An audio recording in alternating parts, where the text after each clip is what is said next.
Hi all. तो ये lecture में हम एक्टिवेशन फंक्शंस के बारे में डिस्कस करते हैं और फिर फाइनली बैक प्रोपोगेशन के जो भी फार्मूलाज है वो क्या होते हैं वो भी डिस्कस करते हैं। ठीक है, तो लेट्स गेट स्टार्टेड। तो सबसे पहले कि एक्टिवेशन फंक्शंस क्या है। ठीक है, तो हम अगर न्यूरल नेटवर्क का एक अगर सिंगल सेल की बात करते हैं फॉर एग्जांपल लाइक दिस, तो वो क्या होता है उसमें कि हमारे से फॉर एग्जांपल ये इनपुट फीचर्स है x1 टू xm। ठीक है, और फिर उनके एसोसिएटेड कुछ वेट्स होंगे और फिर ये एक यूनिट या न्यूरॉन बेसिकली उन पे प्रोसेस करके जो भी आउटपुट निकालता है उसको हम कहते हैं एक्टिवेशंस। ठीक है, तो ये जो भी आउटपुट या एक्टिवेशन कैलकुलेट करने का जो भी प्रोसेसिंग है वो ये सेल में हो रहा है और ये डिपेंड्स करता है कि आपका यहाँ पे कौन सा एक्टिवेशन फंक्शन है। राइट, तो वो होता है एक्टिवेशन फंक्शन, यानी हर एक प्रोसेसिंग यूनिट का फंक्शनलिटी या उसका प्रोसेसिंग। ठीक है, तो for example in case of sigmoid, ठीक है, अगर मैं कहता हूँ कि हमारा एक्टिवेशन फंक्शन सिग्मॉइड है, ठीक है, तो बेसिकली उसमें क्या होता है कि डब्ल्यू आई एक्स आई उसका summation plus B term, right, bias term, तो वो हो गया।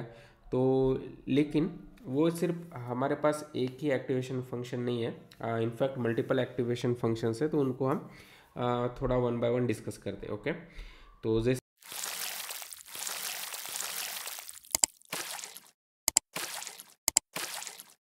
हम बात करें कि अभी तक जो भी हमने यूज़ किया वो मोस्टली सिग्मॉइड एक्टिवेशन फंक्शन है। ठीक है, तो उसका अगर आप ग्राफ देखते हैं तो वो इस तरह से रहेगा कि वो 0.5 पे उसका वैल्यू जीरो है, राइट, यानी जी का वैल्यू जब भी 0.5 है तो उसका E of G, sorry this sigma of G अगर लगाते हैं तब वो वैल्यू उसका 0.5 है।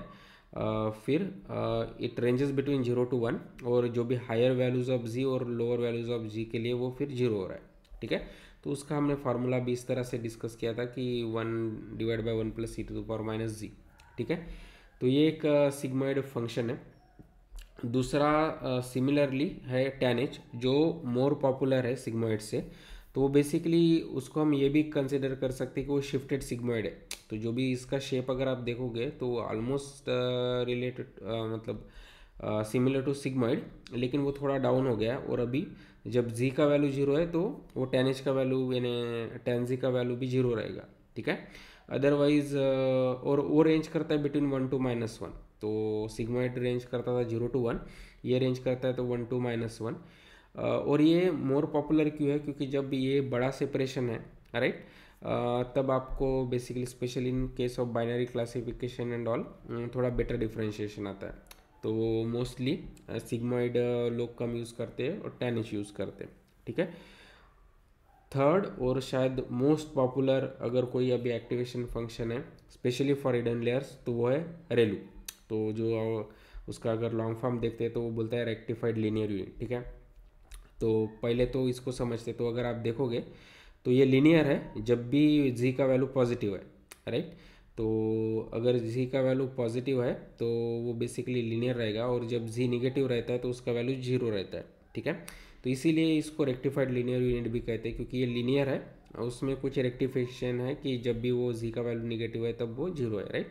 और इसका फार्मूला काफ़ी सिंपल है कि मैक्सिमम ऑफ जीरो एंड जी, तो जब भी जी पॉजिटिव है तो वो क्या रहेगा, जी रहेगा, और जब भी जी निगेटिव है तो वो जीरो रहेगा। ठीक है, तो ये basically activation function specially hidden layers के लिए डिफ़ॉल्ट चॉइस है। ठीक है, और उसका एक वेरिएंट भी है जिसको कहते हैं लिकी रेलू।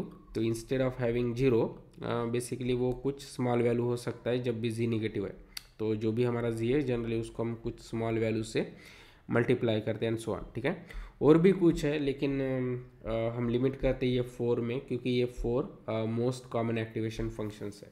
ओके,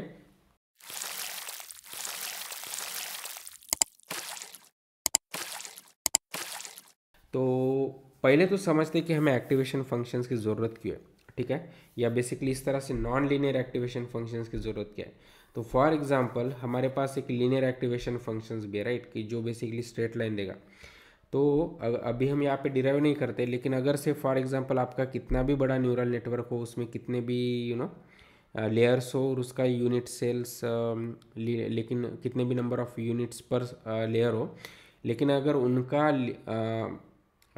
एक्टिवेशन फंक्शन बस अगर लीनियर है तो हम प्रूव कर सकते हैं कि उसमें कितना भी प्रोसेसिंग करे उसका आउटपुट बस एक लीनियर सेपरेशन ही आएगा। ठीक है, उससे कॉम्प्लेक्स वो लर्न नहीं कर सकता है, ठीक है। लेकिन रियल लाइफ में कभी ऐसा नहीं होगा कि बस हम लीनियरली किसी डेटा को सेपरेट कर सकेंगे फॉर क्लासिफिकेशन और any type of machine learning problems. तो इसलिए तो नॉन लीनियर एक्टिवेशन फंक्शंस का होना ज़रूरी है इन फॉर न्यूरल नेटवर्क, ठीक है। और ये डिफरेंट चॉइसेस है, तो हम कैसे चूज़ कर सकते हैं कि गिवन से फॉर एग्जांपल इवन दिस 4। तो जैसे हम बात कर रहे हैं कि लीनियर का तो हम यूज़ ही नहीं करेंगे एक्सेप्ट कि अगर हमारा आउटपुट लीनियर रिग्रेशन का है तो तब आउटपुट लेयर में हम लीनियर एक्टिवेशन फंक्शंस यूज़ करेंगे, अदरवाइज उसको नहीं करेंगे। सेम फॉर सिग्मॉइड, अगर हमारा आउटपुट बाइनरी क्लासिफिकेशन है या लॉजिस्टिक रिग्रेशन, ऐसे केस में बस ये आउटपुट लेयर का एक्टिवेशन फंक्शन हम सिग्मॉइड यूज़ करेंगे, अदरवाइज उसको हम यूज़ नहीं करेंगे, ठीक है। और हिडन लेयर्स में अर्लियर 10H यूज़ होता था, लेकिन अभी हम बाय डिफ़ॉल्ट रेलू के लिए जाएंगे।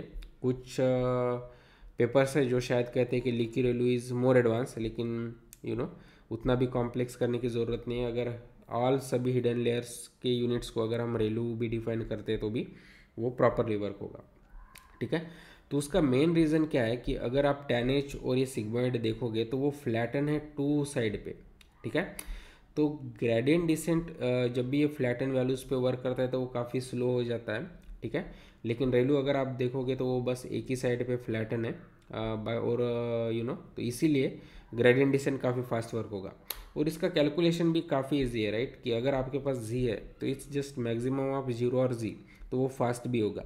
तो इसीलिए अगर अभी हमें रिकमेंडेशन अगर चाहिए या रूल ऑफ थंब चाहिए तो ऑल हिडन यूनिट्स रेलू और आउटपुट बेस्ड ऑन हमारा टास्क है ना, कि अगर वो बाइनरी है तो सिगमेंट पे जा सकते हैं, लीनियर रिग्रेशन का है तो लीनियर जा सकते हैं। और फिर हम आगे सॉफ्टमैक्स वगैरह भी डिस्कस करेंगे जब मल्टी क्लासिफिकेशन के लिए जो यूज़ होगा एंड सो ऑन, ओके। तो आई होप कि अभी आपको एक्टिवेशन, उनके ग्राफ्स और फार्मूले के बारे में बेटर आइडिया आया होगा।